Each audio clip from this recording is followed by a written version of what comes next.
Sveiki! Šiandieną parodysime trumpą epizodą iš automobilio cheminio valymo.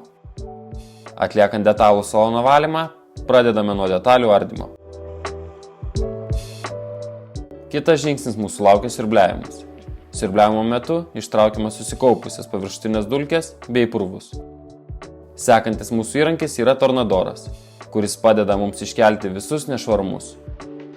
Toliau purškiame Chemical Guys Lightning Fast produktą, kuris puikiai gelbėja, norint greičiau pašalinti nešvarumus.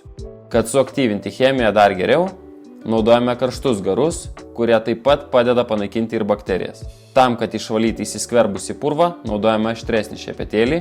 Sekančiame žingsnyje ištrauksime pakeltą purvą su giluminio valymo siurbliu. Kad būtų dar geresnis rezultatas, kilimą prasukame su drėle.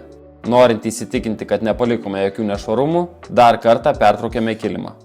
Tolimesniam valymui naudosime Nonsense produktą, kuris puikiai padės susitvarkyti su likusiomis salono detalėmis. Iki susitikimo.